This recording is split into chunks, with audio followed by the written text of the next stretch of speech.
जिंदगी के उतार चढ़ाव के अनोखे रंग और उनसे जुड़े उतने ही मुद्दे, चाहे वो हो शिक्षा, भ्रष्टाचार, स्वास्थ्य, राजनीति, अपराध, महिला सुरक्षा, भ्रूण हत्या, किसान और कृषि, पर्यावरण, खेल और ना जाने कितने मुद्दे। इन सभी और अनेकों मुद्दों पर हम करेंगे परिचर्चा एसवीएन न्यूज के खास कार्यक्रम इशू टुनाइट में। Issue tonight at 9 on Saturdays and Sundays, only on SVN news. क्यों बढ़ रही है देश में महंगाई? क्यों घट रहा है लिंग अनुपात? शिक्षा का बदलता स्वरूप? क्यों बढ़ रहा है भ्रष्टाचार? स्वास्थ्य के प्रति आप कितने हैं सचेत? राजनेताओं की रणनीतियां, अपराध जगत पर पैनी नजर। क्यों है महिलाएं असुरक्षित? देश में क्यों हो रही है भ्रूण हत्याएं? किसान कैसे बढ़ाएं कृषि उत्पादन? कैसे बनाएं पर्यावरण को सुरक्षित? खेल जगत से जुड़ी समस्याएं और अन्य संबंधित मुद्दों पर करेंगे बातचीत। देखते रहिए इशू टुनाइट एसवीएन न्यूज पर साक्षी अरोड़ा के साथ। Issue tonight at 9 on Saturdays and Sundays, only on SVN news. आज हम बात करेंगे मेडिसिन्स अर्थात दवाई विषय पर कि कौन कौन सी चिकित्सा पद्धति बाजार में है प्रचलित, कौन सी इलाज करने एवं बीमारी पर पूर्ण रूप से रोकथाम करने में है कारगर। अगर चिकित्सा पद्धति पर एक रोशनी डाली जाए तो जहन में 3 चिकित्सा पद्धतियां ही उभर कर सामने आती हैं, जिनमें आयुर्वेदिक, होम्योपैथिक एवं एलोपैथिक शामिल है। तो सबसे पहले हम नजर डालते हैं आयुर्वेदिक चिकित्सा पद्धति पर। आयुर्वेदिक और आयुर्विज्ञान दोनों ही चिकित्सा शास्त्र हैं, लेकिन व्यवहार में चिकित्सा शास्त्र के प्राचीन भारतीय ढंग को आयुर्वेद कहते हैं। आयुर्वेद के आचार्यों ने शरीर, इंद्रिय, मन और आत्मा के संयोग को आयु कहा है और वेद शब्द का अर्थ है सत्ता, लाभ, गति, विचार और ज्ञान के साधन। अब हम प्रकाश डालते हैं होम्योपैथिक चिकित्सा पद्धति पर। होम्योपैथिक चिकित्सा पद्धति के जन्मदाता डॉक्टर क्रिश्चियन फ्राइडरिक सैमुअल हैनीमैन है। यह सच भी है कि होम्योपैथी रोगी के नाम पर चिकित्सा नहीं करती। वास्तव में यह रोग से ग्रसित व्यक्ति के मानसिक, भावात्मक एवं शारीरिक आदि सभी पहलुओं की चिकित्सा भी करती है। होम्योपैथिक दवाओं पर अक्सर ये आरोप लगते आए हैं कि इसकी दवाएं असल में चीनी की मीठी गोलियों से ज्यादा कुछ नहीं है। इसी के चलते वर्ष 2005 में प्रसिद्ध अंतर्राष्ट्रीय medical journal Lancet professor Matthias Egger और उनके सहयोगियों एवं अन्य पारंपरिक दवाओं के प्रभावों के अध्ययन के आधार पर एक विस्तृत रिपोर्ट में कहा गया था कि ये दवाएं प्लेसिबो इफेक्ट अर्थात भ्रमात्मक मस्तिष्कीय प्रभाव एवं झूठी तसल्ली पैदा करने के अतिरिक्त कुछ नहीं करती। इसी तरह WHO के एक अन्य डॉक्टर ने कहा था कि अभी तक ऐसे प्रमाण नहीं मिले हैं कि बच्चों में अतिसार की समस्या दूर करने में होम्योपैथिक सहायक है। होम्योपैथी की लोकप्रियता का आधार यह भी रहा है कि एक तो एलोपैथी के मुकाबले होम्योपैथिक दवाओं का न्यूनतम साइड इफेक्ट होता है और दूसरी ये दवाएं उन तमाम बीमारियों का समूल नाश करने में सक्षम है जिन्हें एलोपैथी में प्राय लाइलाज मान लिया जाता है।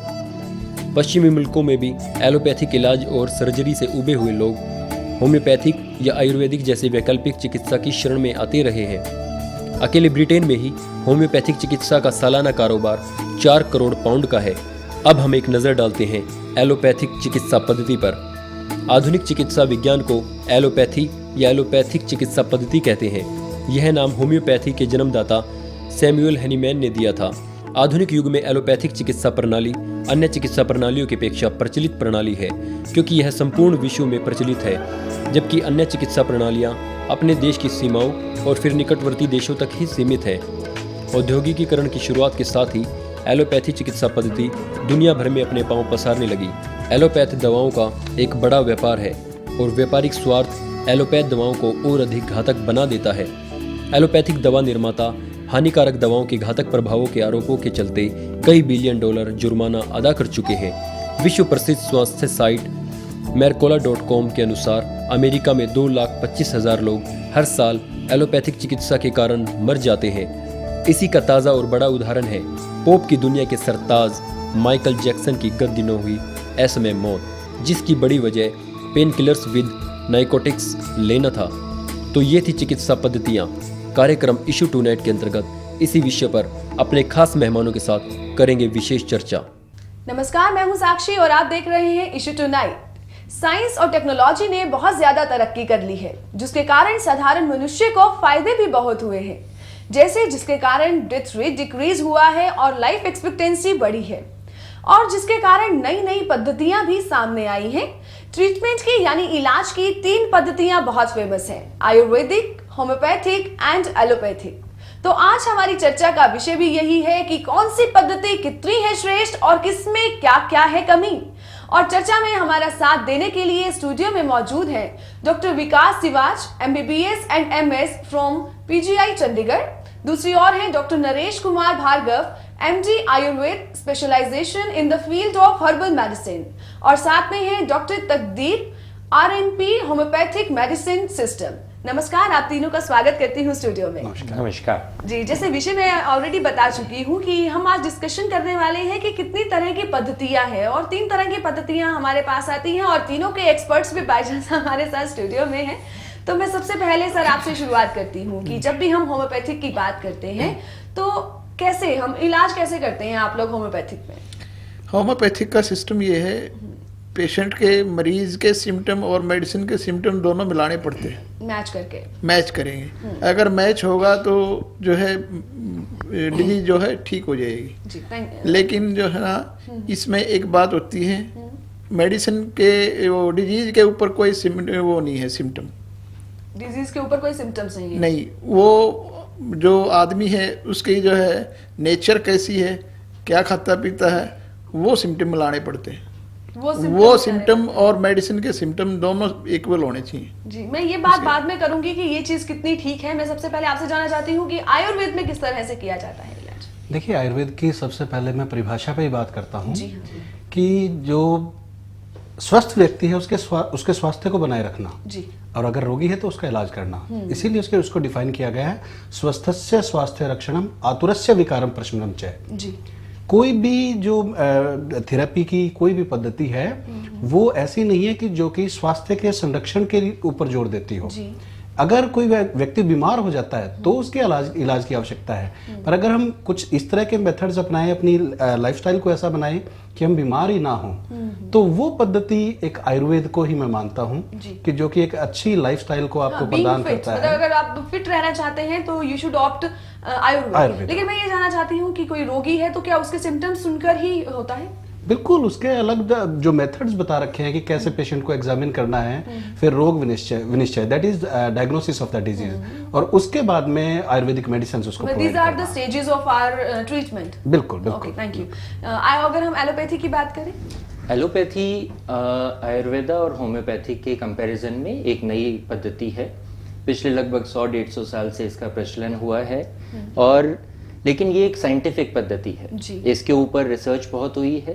कोई भी दवाई या कोई भी तरीका हम जो इस्तेमाल करते हैं, बीमारी को पकड़ने के लिए पहले अप्रोप्रिएट टेस्ट किए जाते हैं, और एक बार क्या डिजीज है, क्या बीमारी है, वो पता चलने के बाद उसके लिए जो भी सूटेबल दवाइयाँ हैं, जो भी मेडिसिन हैं, वो प्रिस्क्राइब करते हैं। जी, शुक्रिया।